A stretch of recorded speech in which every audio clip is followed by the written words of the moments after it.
इस समय के ज्ञात इतिहास में इतना उन्नत मेधा का महापुरुष वो दुर्लभ सा है। प्रेम की मूर्ति रहे, कृपा के दयालु रहे, कृपालु रहे।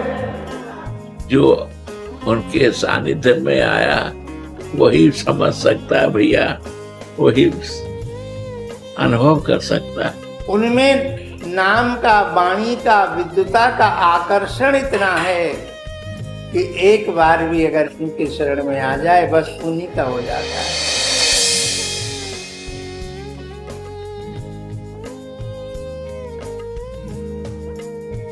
पूज्य महाराज श्री को 5वें जगत गुरु के रूप में जो उपाधि दी गई जगत गुरु की, तो जगत गुरु कहते ही इसलिए कि वो सारे जगत के गुरु थे। सारे जगत को उन्होंने मार्ग दिखाया, भक्ति का, प्रेम का, शरणागति का, प्रपन्नता का।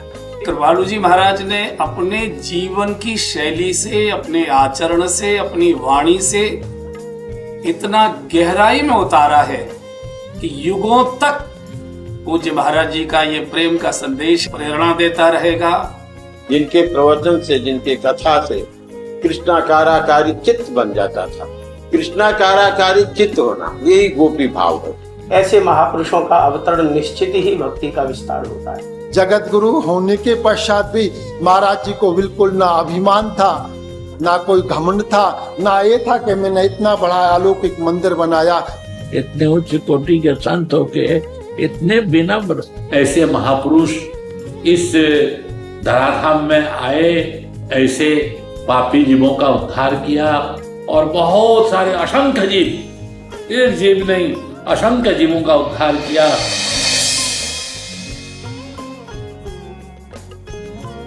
महाराज श्री ऐसे श्लोक बोलते थे, उनको किसी भी उपनिषद का, किसी भी पुराण का श्लोक का नंबर, श्लोक का अध्याय जैसे इनके अंदर से निश्चित हो रहे हैं। हम लोगों ने भी अध्ययन किया, लेकिन पंक्ति और श्लोक संख्या और श्रुति संख्या ये हमको नहीं मालूम रह जाते, लेकिन उसे पंक्तिबद्ध करना, उसे संख्याबद्ध करना, इतनी ऊंची मेधा थी। सिद्धांत के द्वारा सिद्ध करके कठिन से कठिन श्लोक वेद का सरलता पूर्वक उन्होंने रसधारा में आकर के प्रवाहित किया है।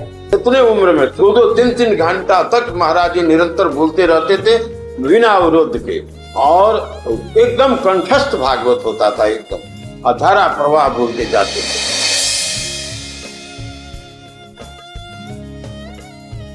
अभी तक पूरे भारतवर्ष में ऐसा कोई महापुरुष नहीं हुआ जो संप्रदायों से ऊपर उठ करके जीव जीव जन जन को श्री राधा नाम रसपान कराए। महाराज श्री जी ने जीव चराचर को, प्राणी मात्र को, संप्रदाय मात्र को नहीं, प्राणी मात्र को आकर के श्री राधा नाम रसपान कराया है। महाराज जी ने सारे भारतवर्ष में इतना प्रचार किया, हरिनाम महामंत्र का हो, चाहे कैसे भगवान के प्रेम प्राप्त करे।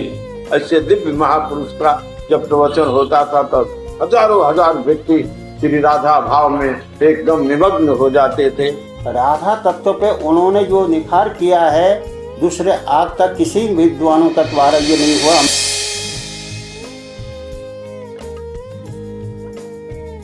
वृंदावन गए, बोले हाँ प्रेम मंदिर दर्शन किया, नहीं किया, अरे फिर क्या दर्शन। कृपालु जी महाराज ने जो आज हमारे लिए वृंदावन में मंदिर बनाया, पूरा विश्व उसका आज आनंद उठा रहा है, रस उठा रहा है। पूरा विश्व आज आ रहा है वृंदावन में। महाराज जी एक ही बात करता है, लोग करते हैं हमसे, महाराज जी हमें प्रेम मंदिर के बारे में बताइए, हमें प्रेम मंदिर कहाँ है। इतनी भीड़ बिहारी जी में हुआ करती थी भाई। प्रेम मंदिर माने प्रेम का ही मंदिर है वो।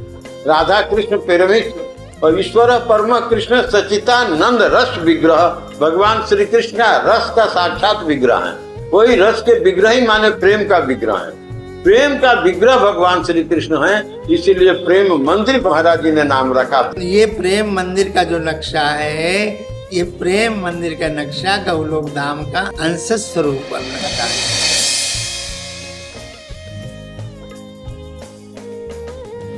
उनकी पदरचनाएं ऐसी अद्भुत प्रेम रस में सराबोर है कि उनका श्रवण करने पर आज हम ऐसा नहीं अनुभव कर पाते हैं कि इस युग के किसी प्रेमी महात्मा की वाणी। ऐसे लगता है कि भक्ति काल में जो भगवत साक्षात्कार संपन्न महापुरुष लोग थे, महान रसिकाचार्य, महान अष्टशास्त्री भक्त प्रभु जी, उनके वाणी में जो दिव्यता का अनुभव होता है, वैसी ही दिव्यता का अनुभव पूज्य जगत गुरु जी के कृतित्व में है, उनके दिव्य पदों में है, उनकी दिव्य वाणी में है, उनके दिव्य प्रवचन में है। और महाराज जी ने तो प्रेम रस सिद्धांत का ही प्रतिपादन किया।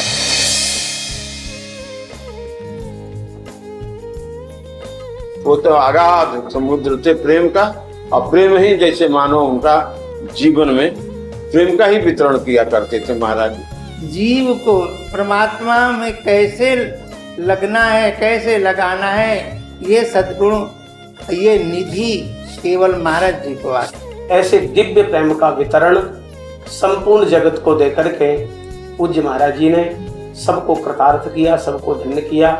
रसिकों में उनका आचार्य हैं वो, उनके दर्शन से ही रस की उत्पत्ति हो जाए।